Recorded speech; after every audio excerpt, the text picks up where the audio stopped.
Passport பிரச்சனை இருக்கு.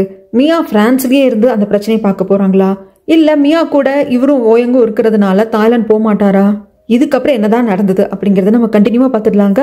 அதுக்கு முன்னாடி என்னோட வாய்ஸ் ஓவர் நரேஷன் ஸ்டோரி எல்லாம் பிடிச்சிருந்ததுன்னா லைக் பண்ணிட்டு பாருங்க. அப்படியே உங்க ஃப்ரெண்ட் அண்ட் ஃபேமிலி கூட ஷேர் பண்ணிக்கோங்க. இது வரைக்கும் சப்ஸ்கிரைப் பண்ணாம பார்த்துட்டு இருந்தீங்கன்னா மறக்காம சப்ஸ்கிரைப் பண்ணிக்கோங்க. எந்த ஹோட்டல்ல இவங்களோட ஹேண்ட்பேக் காணாம போச்சோ அங்க இருக்கிறவங்க சிசிடிவி ஃபுட்டேஜ் எல்லாம் போலீஸ் கிட்ட கொடுக்குறேன்னு சொல்லிட்டாங்க இல்லையா. சோ போலீஸ் கிட்ட வந்து கம்ப்ளைண்ட் கொடுக்குறாங்க.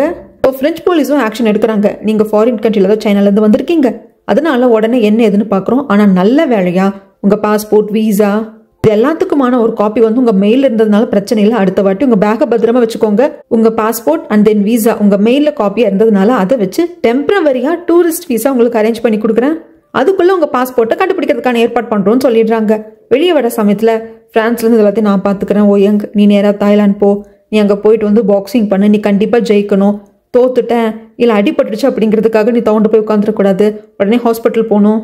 அடுத்து என்னன்னு பார்க்கணும், நீ மோட்டிவேட் பண்ணிக்கணும், புரிஞ்சுதா அப்படிங்கிறப்போ என் அம்மாவை விட நீ மோசமா இருக்க அப்படின்னு சொல்லிட்டு ஓயங் பேசிட்டே வருவாரா. சடார்னு ஒரு செகண்ட் நிப்பாரு. ஏன்னா இந்த இடத்துல தான் எபிசோட் 1ல மனுஷன் தலை தெறிக்க ஓடி இருப்பாரு. நம்ம வந்து மியாவெல்லாம் கூட தாண்டி ஓடி இருப்பாரு. என்ன அங்கிருந்து பார்த்துட்டு இருக்க யோசிச்சுட்டு இருக்க அப்படின்னு சொல்லிட்டு மியா கேட்கறதுக்கு ஒன்றும் இல்லை, சரி வா கிளம்பலாம் அப்படிங்கிறாங்க. யாரை பார்க்கறதுக்கு? பிரான்ஸுக்கு வந்திருக்காங்க. சுவியை பார்க்காம எப்படி? ஆனா சுவியை பார்க்கறதுக்காக அபார்ட்மெண்ட் வந்ததுக்கு அப்புறம் தான் தெரியுது சுவி அங்க இல்லைன்ட்டு கிளம்பி சைனாக்கு போயிட்டான்னு தெரிய வருது. அது எப்படி சைனா போவா? அவளுக்கு இன்னும் படிப்பு பாக்கி இருக்கே. அந்த ஷோவுக்காக எல்லாம் ஒர்க் பண்ணிட்டு இருந்தாங்க இல்லைங்களா, அந்த சமயத்துல கூட சுவிதா ஹெல்ப் பண்ணிருப்பா. அந்த ஷோவெல்லாம் நடக்கிறதுக்கு முன்னாடியே அவளோட லீவ் முடிஞ்சிருக்கும், பிரான்ஸுக்கு வந்திருப்பா. இப்போ இங்கேயும் இல்லைன்னு சொல்றாங்களே, சரி நம்ம காலேஜ் போய் செக் பண்ணலாம் அப்படின்னு சொல்லிட்டு காலேஜுக்கு போய் ப்ரொஃபஸர் கிட்ட கேட்டதா தெரிய வருது. தெரியலமா அவளுக்கு இன்னும் படிப்பு இருக்கு, ஆனா பாதிலே குட் பண்ணிட்டு போயிட்டா. என்ன எதுன்னு ரீசன் தெரியலமா அப்படிங்கிறாங்க. இவங்களுக்கு ஒண்ணுமே புரிய மாட்டேங்குது. சரி என்ன பண்ணலான்னு பேசிட்டே இருக்கிறப்ப சுவியை காட்டுறாங்க. ஃபிளைட்ல வந்துட்டு இருக்கா. யாருக்காக சுவி வர்றா அப்படிங்கிறது நம்மளுக்கு நல்லாவே தெரியுது. ஓயங்குக்காக தான். ஓயங் கிஃப்ட் பண்ண அந்த பெண்டன் வச்ச செயினை கூட பார்த்துட்டே தான் வர்றான். லேண்ட் ஆனதுமே அவங்க அப்பா வந்துட்டு ரிசீவ் பண்ணி கூப்பிட்டு போறாங்க. ஒரு வார்த்தை கூட பேச மாட்டாரு. ஏன்பா நான் ஏன் படிப்பை பாதிலே விட்டுட்டு வந்து நீங்க எதுவும் கேட்க மாட்டீங்களா? ஏன்னா ஒரு 6 மாசம் தான் இருக்கு, என் படிப்பு முடிஞ்சிருக்கும், நான் பாட்டுக்கு குவிட் பண்ணிட்டு வந்துட்டேன், எதுவுமே கேட்க மாட்டீங்களாப்பா அப்படிங்கிறப்போ, இதை பாருமா நீ தெளிவான பொண்ணு, தெரிஞ்சுதா பண்ணிருக்க அப்படிங்கிறது எனக்கு தெரிய வருது, அதனாலதான் நான் உப்போக்குக்கே விட்டுட்டேன். ஒன்ன மட்டும் ஞாபகத்துல வச்சுக்கோ, நீ யாருக்காக வந்திருக்க, எதுக்காக திணி பண்ற அப்படிங்கிறது எனக்கு தெரியும். அந்த விஷயம் உனக்கு கிடைக்கணும்னு இருந்தா மட்டும்தான் கிடைக்கும். நீ எவ்வளவு எஃபெக்ட் போட்டும் அது உனக்கு கிடைக்கலன்னா அதுக்காக உன் மனசை உடச்சுக்காத. அடுத்தது உன் படிப்பை விட இப்ப நீ தேடி வந்திருக்கிற விஷயம் உனக்கு பெருசா படுதா அப்படின்னு கேட்கிறப்போ, இந்த ஒரு வாட்டி நான் ட்ரை பண்ணி பாக்குறேனப்பா, என்னால படிப்பை கண்டினியூ பண்ண முடியும். அடுத்த வருஷம் கூட நான் விட்ட இடத்துல இருந்து என்னோட படிப்பை கண்டினியூ பண்ணி படிக்க முடியும். ஆனா என்னோட சந்தோஷம், என் காதல், இதெல்லாம் எனக்காக காத்துட்டு இருக்குமான்னு தெரியல. என் காதலையும் சந்தோஷத்தையும் அடையிறதுக்காக ஒரு ட்ரை கொடுக்கறதுல தப்பில்லைன்னு எனக்கு தோணுச்சுப்பா. தெளிவா யோசிச்சுதான் முடிவெடுத்தேன் அப்படிங்கிறப்போ, பாரு இவ்வளவு தெளிவா பேசுற, நான் சொன்னதுல மட்டும் மனசுல வச்சுக்கோ அப்படின்னு சொல்லிட்டு பொண்ணு சொல்றது எல்லாத்தையும் இவர் கேட்டுக்கிறாரு. அதுக்கப்புறமாக பெண்ணை பார்க்கறதுக்காக கூப்பிட்டு வராங்க. இங்க பிரான்ஸ்ல தங்கி படிச்சுட்டு இருந்தப்போ நம்ம மியா ஒரு பேக்கரியில பார்ட் டைம் ஒர்க் பண்ணிருப்பாங்க இல்லையா, அந்த பேக்கரியோட ஓனர் தான் பெண்ணு. வந்ததும் மியாவை பார்த்து பெண்ணுக்கு சந்தோஷம். அப்ப நீ எனக்காக வந்திருக்கியா, உன்னோட அந்த பாய் ஃப்ரெண்டை பிரேக்கப் பண்ணிட்டியா அப்படின்னு சொல்லிட்டு கேட்கறதுக்கு, இருங்க என்ன எனக்கு ஒன்றும் புரியலையே அப்படிங்கிறப்ப அதெல்லாம் அப்புறம் சொல்றேன்னு மியா சொல்லிடுறாங்க. அதுக்கப்புறமாக மியாவுக்கு கேக் பண்ணணும்னு தோணுது. கேக் பண்ணிக்கிட்டே இந்த மாதிரி பாஸ்போர்ட் தொலைஞ்ச விவகாரம் அப்படின்னு சொல்லிட்டு எல்லாத்தையும் பேசுறாங்க. ஆக்சுவலாக ஒரு பெரியவருக்கு ஹெல்ப் பண்ணுறதுக்காக போனப்போ தானே அவங்களோட ஹேண்ட்பேக் தொலைஞ்சு போயிருக்கும். அந்த பெரியவரை ஹாஸ்பிட்டலில் சேர்க்கறதுக்காக மியாவும் எங்கே போயிருப்பாங்க. அங்கே தான் பேக் காணுங்கிறது உங்களுக்கு சென்ஸ் ஆயிருக்கும். அப்படியே எப்படி விட்டு போகிறது, யாருக்கா தகவல் கொடுக்கணும் இல்லையா, அதனால அந்த பெரியவரோட பாக்கெட்டை செக் பண்ணப்போ அவரோட விசிட்டிங் கார்டு கிடைச்சிருக்கும். அதை வச்சுக்கிட்டு தகவல் கொடுத்துட்டு தான் பேகை தேடுறதுக்காக எகேன் ரெஸ்டாரண்ட் வந்திருப்பாங்க. அப்போ அந்த பெரியவர்கிட்ட இருந்த எடுத்த விசிட்டிங் கார்டு இவங்க கிட்டே தங்கிடும். இப்போ இது எல்லாத்தையும் பேசுறப்போ பெட் கேட்டுக்கிட்டு, அதுதான் அந்த பெரியவரோட விசிட்டிங் கார்டு இருக்கு இல்லையா, அவர் இந்த நாட்டில் இருந்திருக்காரு அப்படின்னா அவர்கிட்ட ஹெல்ப் கேட்கலாம் அப்படிங்கிறதுக்கு ஹெல்ப் கேட்கலாம். ஆனா எனக்கு பாஸ்போர்ட் தொலைஞ்சு போயிருக்கு, அதுக்கு போலீஸால தான் ஹெல்ப் பண்ண முடியும், அவரால் என்ன பண்ண முடியும் அப்படின்னு சொல்லிட்டு தான் நான் எதுவும் கேட்கலன்னு விட்டுருவா.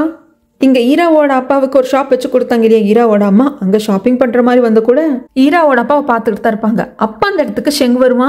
அந்த ஷெங்கு, அங்கிள் எப்படி இருக்கீங்க அப்படின்னு சொல்லிட்டு ஈராவோட அப்பா கிட்ட பேசிட்டு, மேடம் நீங்க எப்படி இருக்கீங்க, என்னோட பேர் வந்துட்டு ஷென், நான் வந்து இந்த கம்பெனில சேல்ஸ் டிபார்ட்மெண்ட்ல சேல்ஸ் மேனேஜர் ஒர்க் பண்றேன் அப்படின்றது டக்குன்னு நம்ம முகம் மாறிடும். இந்த கம்பெனில யார் என்ன வேலை செய்யறாங்க அப்படிங்கறதுல ஈராவோட அம்மாவுக்கு தெரியாது. ஆனா இப்படி தன்னை கண்டுபிடிச்சு பேசுறானே அப்படின்னு முகமும் மாறிடும். கடைசியில ஷெங் தனியா உட்கார வச்சு பேசுவாங்க.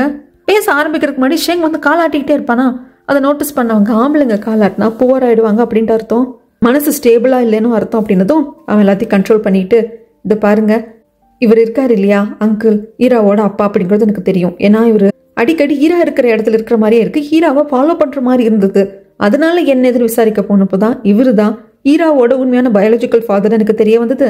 நான் ஈராக்கு ஹெல்ப் பண்ணணும்னு நினைக்கிறேன். ஏன்னா நான் அவளோட பாய் ஃப்ரெண்ட். ஆனா ஓயங்கோட அப்பா ஓயங்க கிட்டதான் கம்பெனி பொறுப்பை கொடுக்கணும்னு சொல்றாரு. நான் நாளைக்கு இந்த கம்பெனியை ஈரா ஓயங் 2 பேருக்கிட்டையும் தான் கொடுப்பேன் அப்படின்னு சொல்லிட்டு அவர் சொல்றதெல்லாம் வெறும் கண் துடைப்பு தான். அதுக்காக தான் இந்த வேலையெல்லாம் பண்ணிட்டு இருக்கேன் அப்படிங்கிறாங்க. ஓ, இவன் தான் பாய் ஃப்ரெண்ட் அப்படின்ட்டு எதுவும் பேசுறது இல்லை ஈராவோட அம்மா, ஜஸ்ட் கேட்டுக்கிறாங்க. இங்க மிஸ்டர் லியா தான் காட்டுறாங்க. அந்த பக்கமா வந்தேன், உன்னை பார்த்துட்டு போலான் தாங்க வந்தேன் அப்படின்னு சொல்லிட்டு அந்த மெயின் பிரான்ச் ஹோட்டல் இருக்கு இல்லையா, அங்க ஒர்க் பண்ற ஹெட் லேடி வராங்க.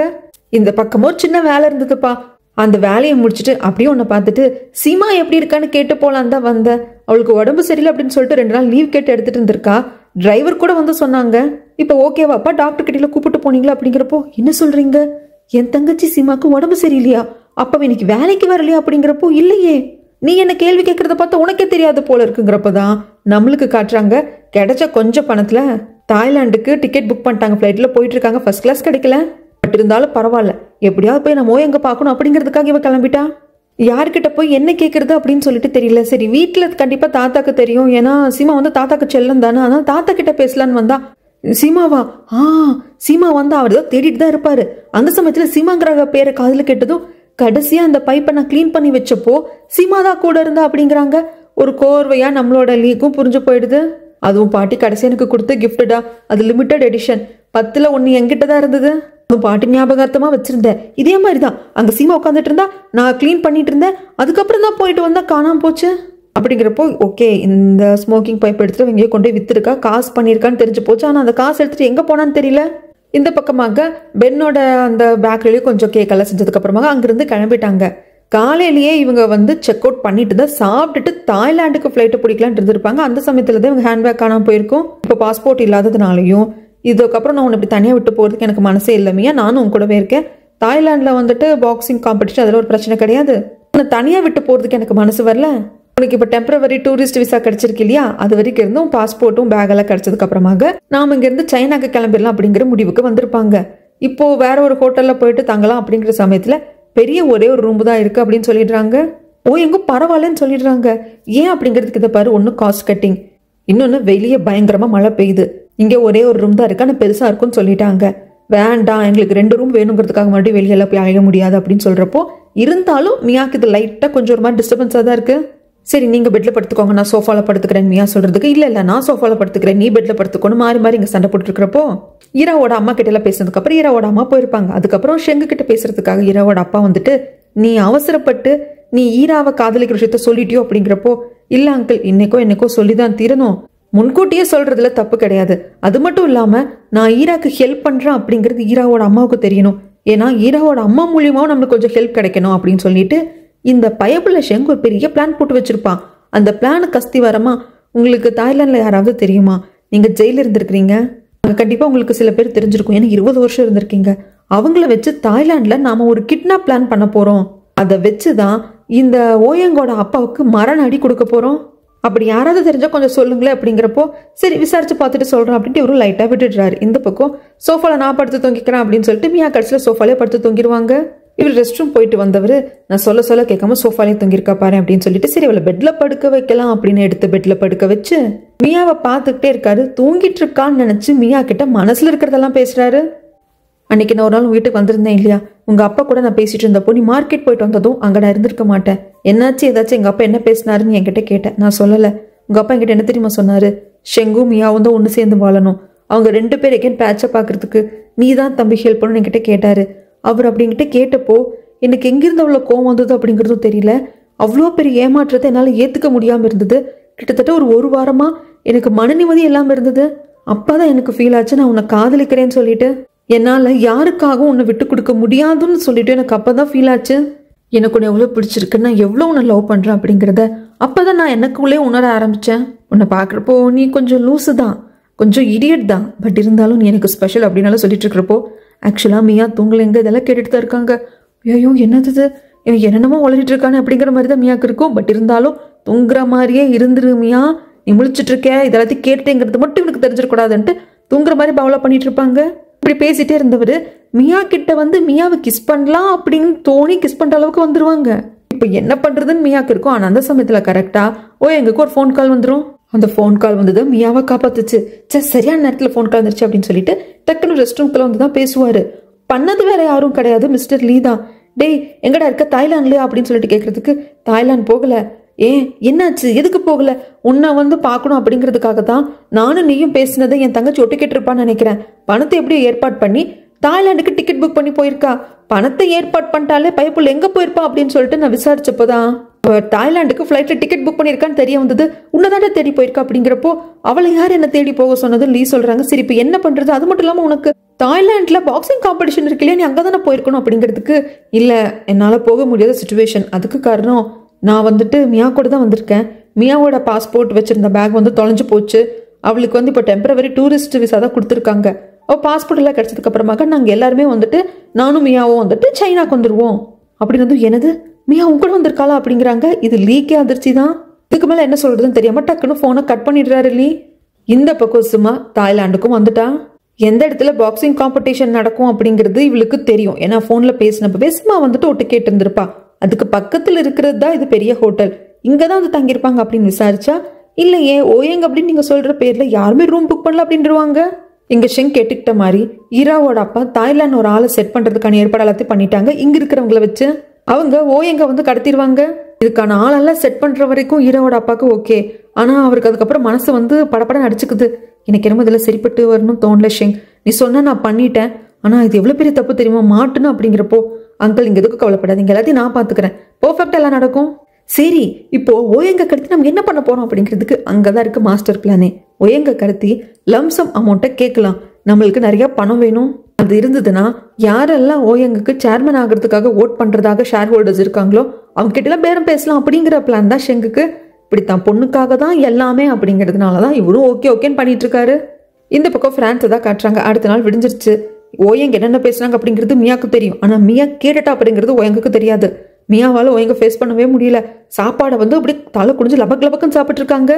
ஓயங்கும் அதை அப்படியே ரசிச்சு பார்த்துட்டு இருப்பாரு. மியா நேற்று நைட் நான் ரெஸ்ட் ரூம் போயிட்டு வரதுக்குள்ள நீ தூங்கிட்ட. நான் தான் உன்னை பெட் மேலே தூக்கி படுக்க வச்சேன். நிறையா பேசினேன், உனக்கு எதுவுமே கேட்கலையாங்கிறதுக்கு நான் பயங்கர டயர்டாக இருந்தேன். நான் படுத்துன்னு தூங்கிட்டேன், எனக்கு எதுவுமே கேட்கல, அடிச்சு போட்ட மாதிரி தூங்கிட்டேன் அப்படின்ட்டு படப்படன்னு பேசிட்டு அங்கிருந்து வந்துடுவாங்க. ஐயோ இவங்ககிட்ட இருந்து தப்பிக்கிறதுக்குள்ள போதும் போதும்னு இருக்கும். இந்த பக்கம் தாய்லாண்டை தான் காட்டுறாங்க. டிக்கெட், அதாவது ஃப்ளைட் டிக்கெட் புக் பண்ணுற அளவுக்கு மட்டும்தான் சிம்மா கிட்ட காசு இருந்திருக்கும். இங்கே வந்து ரூம் எடுக்கல ஓயங்கிற பேரில் யாரும் இல்லை அப்படின்னு சொன்னதுக்கு அப்புறமா கூட நைட்டுக்குள்ள லாபியில் தான் இருந்திருப்பாங்க. ரூம் எடுத்து தாங்குற அளவுக்கு காசு இல்லை. என்ன சாப்பாட்டுக்கே காசு இல்லை. இருக்கிற சில்லற காசை பொறுக்கி ஒரு தண்ணி பாட்டில் தான் வாங்க முடிஞ்சது. சரி நாம ஓயங்குக்கே கால் பண்ணலாம் பேசலாம் அப்படிங்கிறப்போ ஓயங்க அட்டன் பண்றாங்க. நீ ஏன் தாய்லாந்து வரல, இல்லை தாய்லாண்டில் வேற ஏதாவது ஹோட்டலில் தங்கியிருக்கியா, எங்கே இருக்க ஓயங்க, நான் எங்கே வந்துட்டேன் அப்படிங்கிறதுக்கு, உன்னை யார் தாய்லாந்து வர சொன்னா, நான் வர சொன்னா, நாங்கள் எல்லாம் வரமாட்டேன், நாங்கள் இங்கிருந்து அப்படியே வந்து சைனா கிளம்பிடுவோம் அப்படின்னு சொல்லிட்டு காலை கட் பண்ணிடுவாங்க. இப்படி பேசிக்கிறத வச்சே ஓயங்குக்காக தான் சிமா போயிருக்கா, தாய்லாந்து போயிருக்கா அப்படிங்கிறது மியாவுக்கு தெரிய வருது. அந்த சமயத்தில் இவங்க இருக்கிற ரூமோட டோரை யாரோ நாக் பண்றாங்க. வந்து பார்த்தா இடுப்புல கன்னெல்லாம் சொருகிருக்காங்க. பார்க்கறதுக்கு கொஞ்சம் முரட்டுத்தனமா இருக்காங்க. இந்த மாதிரி நீங்கள் ஒரு ரெஸ்டாரண்ட்ல அந்த ஹோட்டல் பேர், இந்த ரெஸ்டாரண்ட் பேரில் சொல்லி ஒரு பெரியவருக்கு வந்துட்டு உடம்பு சரியில்லாம போச்சு, நீங்கள் ஃபர்ஸ்ட் எய்ட் பண்ணீங்க, அவரை வந்து ஹாஸ்பிட்டலில் கொண்டு போய் சேர்த்தீங்க இல்லையா, அவர் வந்து உங்களை பார்க்கணும்னு சொல்கிறாரு வாங்க அப்படிங்கிற சமயத்தில் இவங்க கன்னெல்லாம் வச்சிருக்கிறத பார்த்துட்டு மியாவும் வந்துட்டு கொஞ்சம் புரிஞ்சுக்கிறா. மியாவுக்கு கஞ்சாடையில் காட்டிடுவார் ஓயங்கு. இதை பாருங்க, நீங்கள் லொக்கேஷன் கொடுங்க, நாங்கள் அப்புறம் வரோம் அப்படிங்கிறதுக்கு, லொக்கேஷன்லாம் கிடையாது, உடனே வாங்கன்னு கையோடு கூப்பிட்டு போகிறாங்க. மியாவுக்கு வந்து பயங்கர பதட்டமா இருக்கும். காரில் போகிறப்ப கூட ஓயங் வந்து ஆதரவாக கைப்பிடிச்சுப்பாங்களா, மியா கையை விட்டுருவாங்க. ஏன் அப்படின்னு கேட்கறதுக்கு இல்லை, உன் கை பயங்கரமா ஸ்வெட் ஆகுது, சரி இருந்தாலும் பரவாயில்ல பயமா இருக்கு, கையை பிடிச்சிக்கொண்டு மறுபடியும் பிடிச்சிப்பாங்க. அதுக்கப்புறம் இடத்துக்கு கூப்பிட்டு வருவாங்க. ஆக்சுவலாக எந்த பெரியவருக்கு ஃபர்ஸ்ட் எய்ட் பண்ணி காப்பாற்றி ஹாஸ்பிட்டலில் கொண்டு போய் சேர்த்துனாங்களோ அவங்க மிகப்பெரிய டான் போல இருக்கு இந்த பிரான்ஸ்ல. உயிரை காப்பாற்றினா உங்களுக்கு எங்கள் அப்பா மரியாதை செலுத்தணும்னு சொன்னார், அதுதான் நான் கூப்பிட்டு வந்தேன் அப்படின்னு சொல்கிறாங்க. அந்த பெரியவரும் வராரு. உங்களை பற்றி விசாரிக்கிறதுக்காக தான் எங்கேயும் நாங்கள் அந்த ரெஸ்டாரண்ட்டுக்கு போயிருந்தோம். அப்போதான் உங்கள் பேக் திருடு போனது எங்களுக்கு தெரிய வந்தது. திருட உடனே கண்டுபிடிச்சிட்டோம், இந்தாங்க உங்கள் பேகும் அப்படின்னு சொல்லிட்டு கொடுப்பாங்க. பேகு கிடைச்சதுலாம் மியாவுக்கு பயங்கர சந்தோஷம். சரி இவர் யார் அப்படின்னு கேட்கறதுக்கு, இவர் தான் உங்க பேகை திருடினவர் அப்படிங்கிறாங்க. சரி திருடின பேக் கிடைச்சிருச்சு, இவர் என்ன பண்ண போறீங்க அப்படின்ற ஒரு பயத்திலே கேட்பாங்க. ஏன்னா அந்த இடமே வந்துட்டு எல்லாரும் அப்படியே ரகடா இருப்பாங்க. வெட்டி இங்க குழி தோண்டி போச்சா கூட ஆச்சரியப்படுறதுக்கு இல்லை அப்படிங்கிற மாதிரியே அந்த இடம் இருக்கும். இதை பாருமா, உன் பேகை திருடினது இந்த ஆள் தான், இந்த ஆளை நீ என்ன வேணா பண்ணலாம், உன் முடிவுக்கே நான் விட்டுடுறேன், கொல்ல சொன்னா கூட கொண்டுடுறேன் அப்படிங்கிறது, கையோ அதெல்லாம் வேண்டாம், போலீஸ் கிட்ட ஒப்படைச்சிருங்க அப்படின்னு சொல்லிடுவாங்க. சரிம்மா அப்படின்ட்டு இன்னொரு பேக் வந்து இது உனக்கு தான் அப்படின்னு சொல்லுவாங்க. என்னன்னு பார்த்தா நிறைய பணம் இருக்கும். அதெல்லாம் வேண்டாங்க, பணத்துக்காக உங்க உயிரை நாங்கள் காப்பாத்தல, அதுக்கு பணத்தை வச்சு பேரம் பேசி அதை கொச்சப்படுத்திடாதீங்க அப்படின்னு சொன்னதும் பெரியவருக்கு அப்படியே மனசுல ஒரு மாதிரி நெகிழ்ந்து போயிடும். அது அந்த பெரியவரோட பையன் இருந்துட்டு நம்ம ஓயங்க பார்த்து இவங்க நல்ல ஒய்ஃபா ஃபியூச்சர்ல இருப்பாங்க அப்படின்னு வந்துட்டு மியாவை சொல்லுவாங்களா. மியாவும் ஓயங்க ஒரே ரூம்ல தங்கி இருந்ததுனால 2 பேரும் லவ்வர்ஸ் அந்த மாதிரி நினைச்சிட்டாங்க. ஓயங்குக்கெல்லாம் 32 பள்ளி ஈன்னு தெரியுது. மியாக்கெல்லாம் இந்த காம்ப்ளிமெண்ட் இப்போ முக்கியமா அப்படிங்கிற மாதிரி தான் இருக்கு.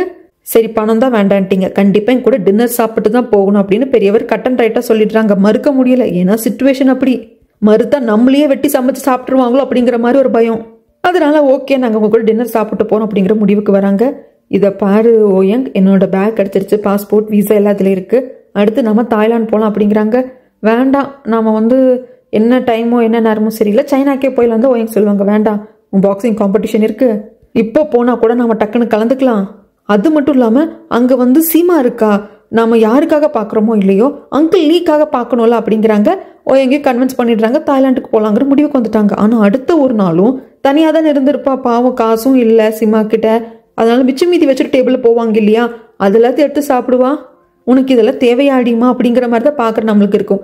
அதுக்கப்புறம் அந்த ஹோட்டல் லாபிலேயே படுத்து கிடப்பா. இவங்க 2 பேரும் கரெக்டா அந்த ஹோட்டல்ல தான் தங்குறதுக்கு ரூம் புக் பண்ணலான்னு வரப்ப பார்த்ததும் இதை பாரு ஓயங், என் கதியை பாரு அப்படின்னு சொல்லிட்டு சிமா கட்டி பிடிச்சி அழுவா. ஃபர்ஸ்ட் சாப்பாடு வாங்கி கொடு, நான் மிச்சம் மீதி வச்ச சாப்பாடுலாம் சாப்பிட்டு எனக்கு பசிக்குது அப்படின்னு சொல்லணும். சாப்பாடுலாம் வாங்கி கொடுத்துடுறாங்க. ஓயங் ஒரு விஷயத்த கரெக்டாக சொல்றாங்க, இதை பாரு நான் உனக்கு அடுத்த ஃப்ளைட்டுக்கே டிக்கெட் புக் பண்றேன், நீ சைனாக்கு போ, நான் இங்கிருந்து பாக்ஸிங் காம்படிஷன் முடிச்சுட்டு தான் நாங்கள் 2 பேர் வருவோம். அப்படிங்கிறப்போ நீ இந்த சக்காலத்தி கூட இருப்பேன், நான் மட்டும் போகணுமா, அதெல்லாம் முடியாது, உங்க 2 பேர் தனியாக விட்டு எங்கேயும் நான் போக மாட்டேன், நான் உனக்காக தான் உங்க கூட தான் இருப்பேன் அப்படின்னு சொல்லிடுவாங்க. இதெல்லாம் கேட்டுட்டு இருந்த மியாவும் சரி நீ எங்க கூடவே இரு, நாங்கள் எப்போ சைனா போகிறோமோ அப்போவே நீங்கள் கூட வந்தா ஓகே, ஆனால் ஒரு கண்டிஷன் இருக்குன்னு கேட்பாங்க.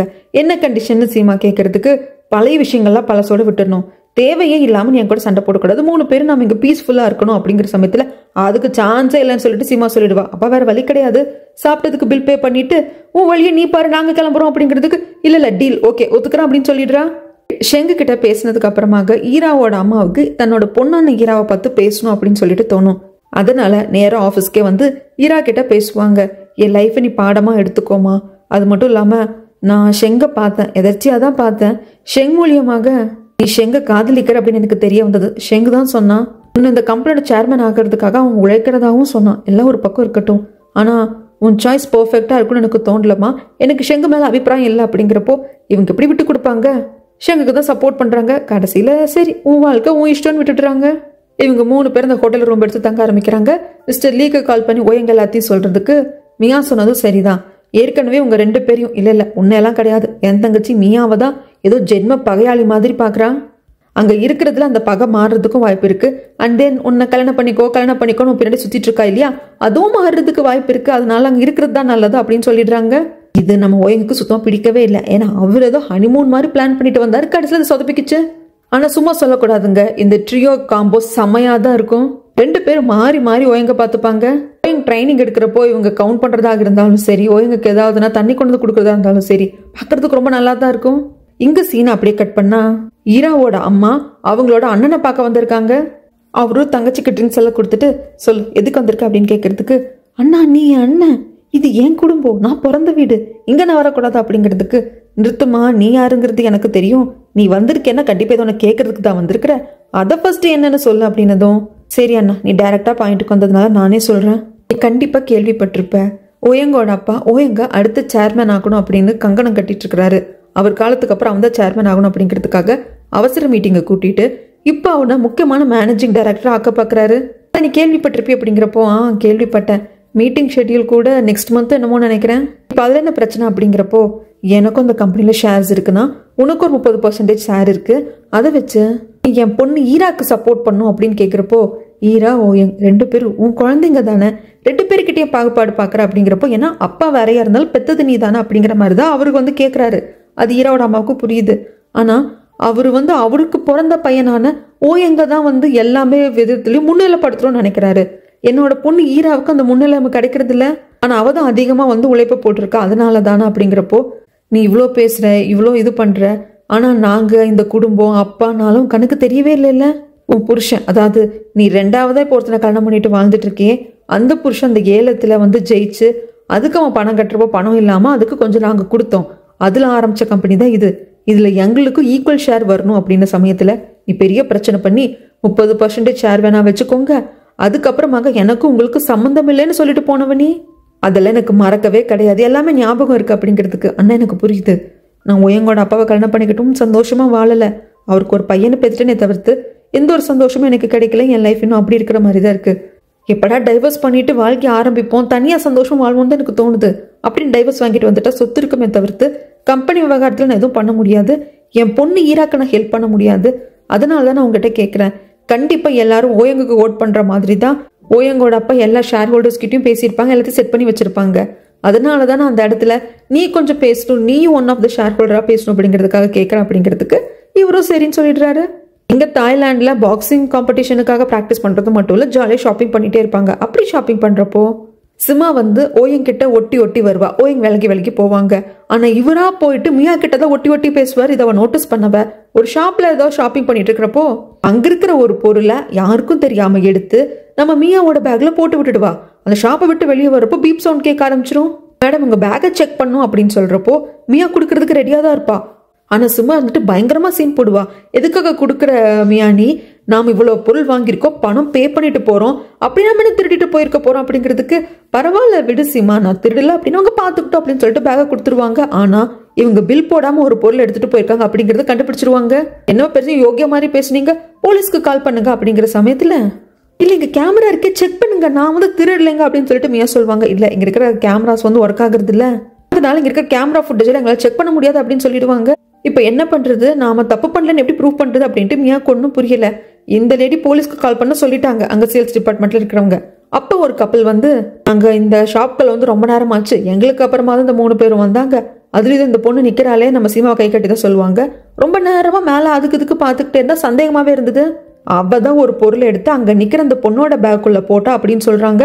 சிமா கேக்குறா, அதை எப்படி நீங்க பாத்துருப்பீங்க, என்ன நினைச்சிட்டு இருக்கீங்க அப்படிங்கிறதுக்கு, இதை பாருமா நீ ரொம்ப திருட்டு மொழியா இருந்த, இந்த பொருளுக்கு முன்னாடியே வேற சில பொருள் எடுத்து நீ அந்த பொண்ணு பேக்ல போடதான் போனேன், அதை நாங்க நோட்டீஸ் பண்ணோம், ஆனா அப்ப அந்த பொண்ணு பேக்ல உன்னால போட முடியல, அதனால சுதாரிச்ச நாங்க வீடியோ எடுக்க ஆரம்பிச்சிட்டோம், இது எங்க கிட்ட வீடியோ இருக்கு, உங்க போன்ல எடுத்த வீடியோவை காட்டுறாங்க, அதுல தெளிவா தெரியுது சிமா தான் ஏதோ ஒரு பொருள் எடுத்து மியாவுக்கு தெரியாம மியாவோட பேக்ல போட்டிருக்காங்க அப்படின்னு சொல்லிட்டு. இதை பார்த்ததும் நம்ம மியாவை விட ஓயங்குக்கு தான் பயங்கரமா கோவருது. மேடம் இப்ப போலீஸை கூப்பிடுங்க அப்படின்னு சொல்லிட்டு அம்போன்னு விட்டு போகாதா பாக்குறான்.